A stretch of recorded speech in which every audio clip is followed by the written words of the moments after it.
Hola, mi nombre es María Esther Sánchez Hernández y soy profesora en el Centro Integrado de Formación Profesional Rodríguez Abrés de Salamanca. Quería en primer lugar agradecer a toda la organización del Tercer Congreso Internacional Nodos del Conocimiento por la oportunidad que nos brinda de presentar nuestras investigaciones. Mi ponencia se titula Cómo estructurar una comedia romántica en 15 minutos y 7 pasos. En primer lugar, tenemos que tener en claro que lo que vamos a trabajar es un kit de montaje, vamos a decir, básico. ¿Por qué es un kit de montaje básico? Porque vamos a trabajar con personajes sencillos. Vamos a trabajar de momento con personajes planos. ¿Esto qué quiere decir? Que yo llamo el kit barato, ¿no? Esos personajes van a ser prácticamente definidos con una profesión y dos adjetivos o con tres adjetivos, cosas así, cosas que no sean realmente no se describan muy en profundidad. ¿De acuerdo?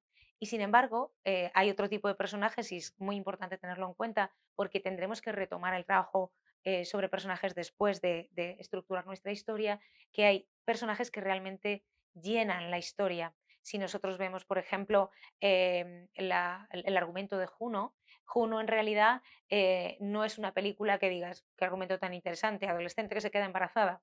¿Qué es lo que hace realmente interesante esa película? Que es un personaje muy bien construido, con muchísimas aristas y muy interesante. Ahora bien, para nuestras historias de comedia romántica, ¿qué nos interesa? ¿Cómo deben ser nuestros personajes? ¿O qué es lo vital y en lo que nos vamos a fijar a la hora de diseñar los personajes? Es muy importante que nuestros dos protagonistas sean totalmente antagónicos, que sean como la noche y el día. Y todavía mucho más interesante que dentro de cada uno de los protagonistas haya fricciones, aristas, haya cosas que no acaban de encajar bien, ¿no? Que tengan contradicciones para que nos entendamos en sí mismos dentro del propio personaje y no solamente con respecto al que puede ser potencialmente su pareja. En segundo lugar, el segundo paso es elegir uno de ellos como protagonista. Ahora bien, si nosotros ya somos estudiantes avanzados, podemos lanzarnos a hacer un arco de personaje para cada uno de ellos y elegir que haya, digamos, una estructura mucho más coral. Pero si es la primera vez que nos enfrentamos al reto de construir una comedia romántica, es mucho más interesante que partamos de momento de un solo protagonista, porque nos va a aclarar a la hora de construir nuestra historia. Y si lo hacemos bien y aprendemos a hacerlo bien, en realidad es casi replicarlo y ensamblarlo. Entonces, lo más importante de momento, tener claro quién va a ser nuestra protagonista o nuestro protagonista. El tercer paso consiste en ver qué desea y qué necesita nuestro protagonista.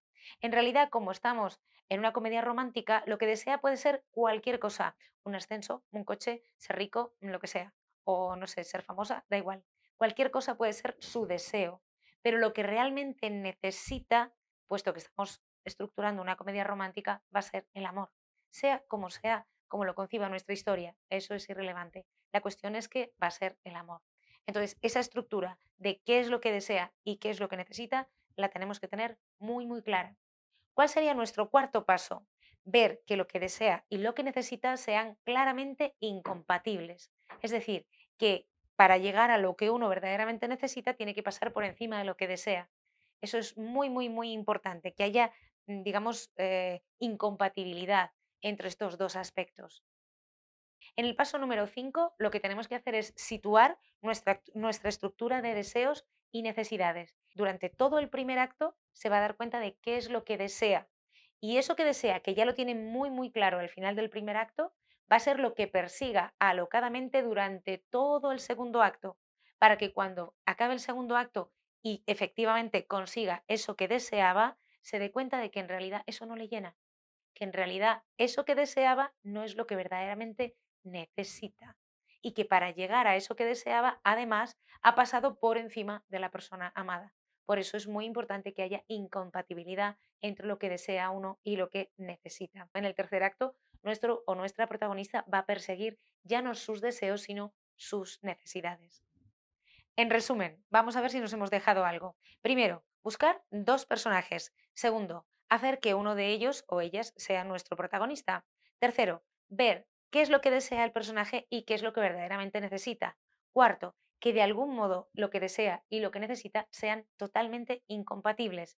Cinco, situar la búsqueda de lo que desea y lo que necesita en nuestra estructura dramática, haciendo que al final del primer acto se dé cuenta de lo que desea, persiga sus deseos a lo largo del segundo acto y al final del segundo acto se dé cuenta de que eso que desea en realidad no es lo que necesita y por lo tanto busque lo que necesita durante todo el tercer acto. Y el toque final. ¿Cuál es el toque final? El ingrediente secreto de la sopa del ingrediente secreto. El ingrediente secreto en este caso nos lo da Norton Fry. En su libro Anatomía de la Crítica nos está diciendo que una historia de comedia romántica en realidad no deja de ser una historia épica cuyo objeto de búsqueda es el amor. Es decir, que una comedia romántica no es comedia, es épica. Y si es épica, entonces, ¿qué tenemos que usar para estructurarla? Lógicamente, los pasos del héroe. ¿Y entonces dónde va a quedar la comedia? Bien, pues la comedia va a quedar en toda esa estructura que hemos conformado, en todo ese entramado que hemos creado. Por tanto, el séptimo paso tiene que ver con echarle comedia a la cosa. Es decir, partimos de una historia que en realidad es una historia épica. ¿Y dónde va a estar la comedia? En tus personajes, sus contradicciones y todas las incompatibilidades que has diseñado. Es decir, que tus personajes principales sean antagónicos, que tengas contradicciones entre ellos y dentro de sí mismos, que tengan un arco de personaje en el que crezcan y aprendan cosas a ser posible siempre con lecciones ridículas, muy ridículas y que persigan total y absurdamente y ridículamente sus deseos en contra de sus necesidades a lo largo de la inmensa mayoría de la trama. Y eso es muy importante porque todo ello va a contribuir a crear un tejido cómico que se va a integrar dentro de esa estructura netamente épica de los pasos del héroe. Y con esto, básicamente, hemos resumido lo esencial de una historia de comedia romántica. Con esto ya tenemos una espina dorsal para empezar a trabajar y a partir de ahí sí, trabajar muchísimo más a fondo nuestros personajes, las situaciones, etcétera, etcétera, etcétera. Pero ya tenemos una base sólida que hemos construido en realidad en menos de 15 minutos y 7 pasos. Muchísimas gracias por su atención. Gracias.